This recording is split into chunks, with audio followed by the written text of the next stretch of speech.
What's up, boat lovers? Today we're back at it again. We're on this 2001 84-foot Monofino, and take a look at this gem. Nice. Well taken care of. Guys, we're here to take care of the NBS control system that failed. We have an actuator, like I suspected, on the starboard side, and we are contracted. Well, we're given the approval. Proceed forward. But not only are we going to proceed forward with the starboard side, we're going to do the port side. Watch us do this.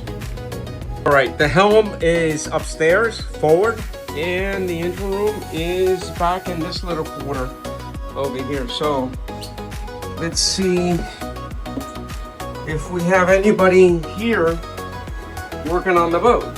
So we got our bag, we got our swing unit refurbished actuators. They have already been gone through, tested, and we got no other than Julian. So, like I said, we suspected that the starboard side was an issue. It was the issue, and not only do we have to do the starboard side, we were asked to update and get the port side taken care of. That is probably the best thing that this customer could do without updating the whole system.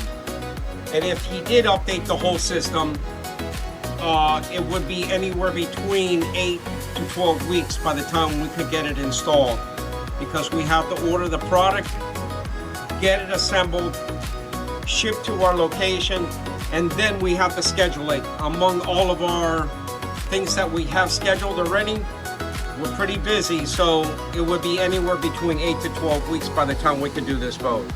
So it was easier for him to use the boat, and we got Julian's big head in the way, but we're able to get the actuator. So the customer just agreed just to update this thing, and hopefully in the future he will update this thing and we'll buy back we'll give him some sort of credit for this, which we normally do on all of our systems. If the customer decides to update, we buy their system, we give them some sort of credit towards their old system. All right, one thing that I like to do first before we do anything, we suspect that we have an issue with the starboard side. So what we're gonna do is we already unplugged the processor. Okay, this is just a spare control head that's sitting here, so it's only a 2-station. So what I like to do is just take these actuators here and plug them. Okay, we take the connectors here on both of them and plug them into the processor. And then what we normally do is we'll power up the system, cycle it, and verify that everything is working. When we did it before with this connected, the system didn't power up. So this is just so that you don't waste your time thinking that there could be another issue. So everything leads to that starboard processor, but not only could it be that starboard processor, or I'm sorry, not the starboard processor, the actuator. It could be the processor that is giving us the false information. So we're gonna go ahead and just do a rough connection here and power up the system to verify that the system does work. If it does work, then we're gonna go ahead and start ripping out the actuators. If he doesn't get his big head out of the way. So I'm gonna go ahead and turn on the power. For this particular application, the switch is here.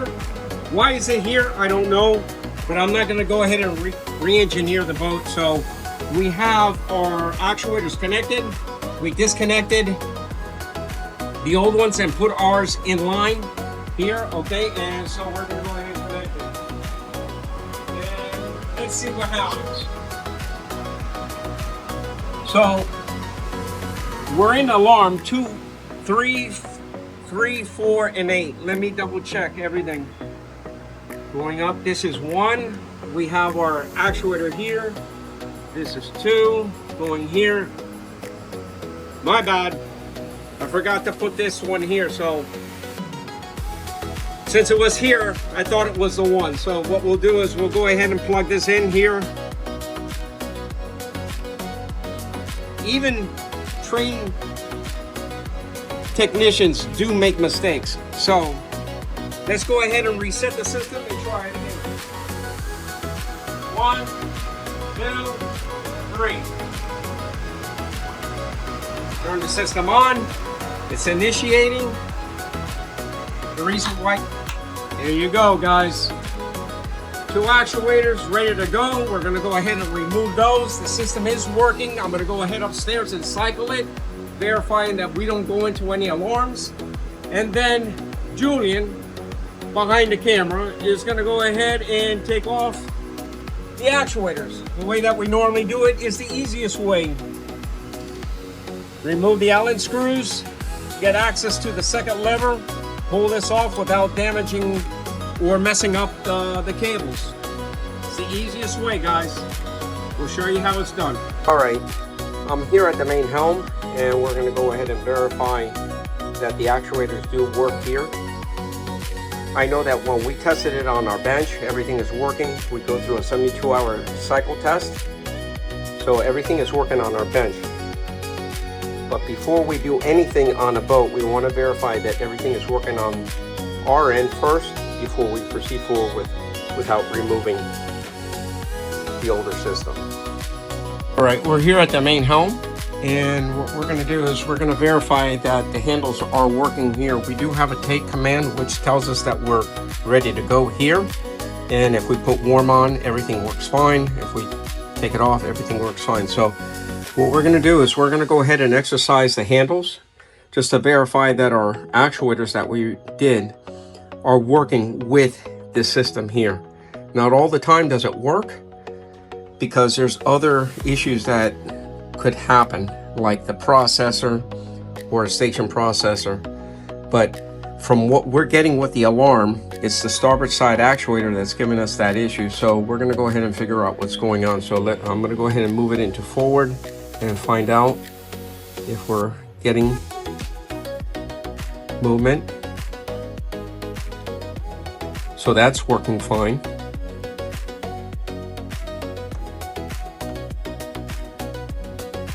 That's working fine. Now we're going to go ahead and throttle up. And we go into an alarm.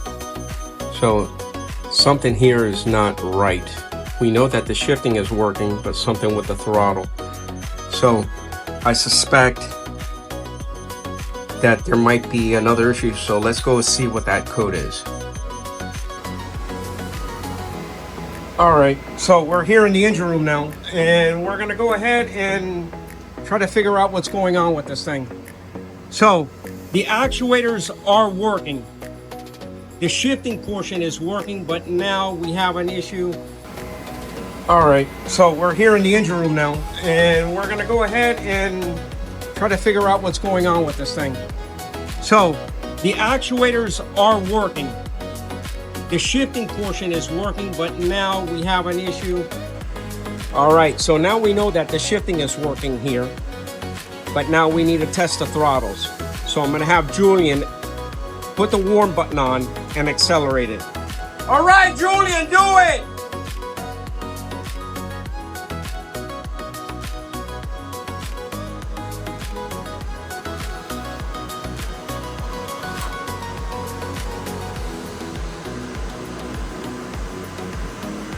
Okay, we went into an alarm, and we're having an issue with the throttle side on both of them.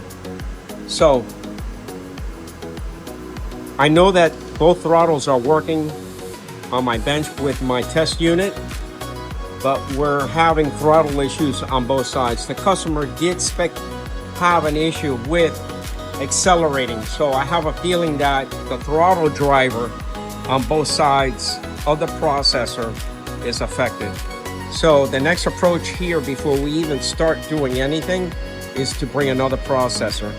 So we need to inform the owner and let them know what we find.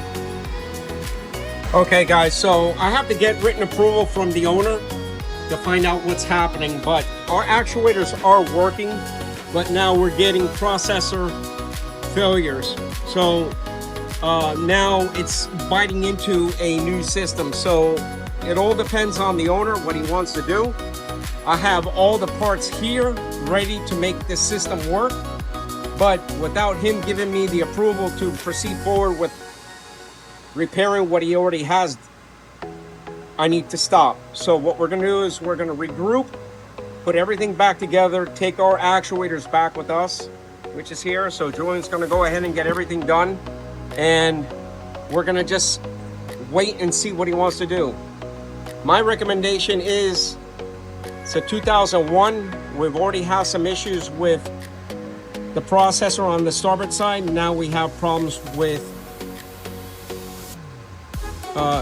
we have an issue with the actuator on the starboard side, and now we have a processor issue. So it's wait and see. What do you think? Wait and see. So we're gonna go ahead and button all this back together, and I'm gonna go ahead and make a phone call to the captain and the owner.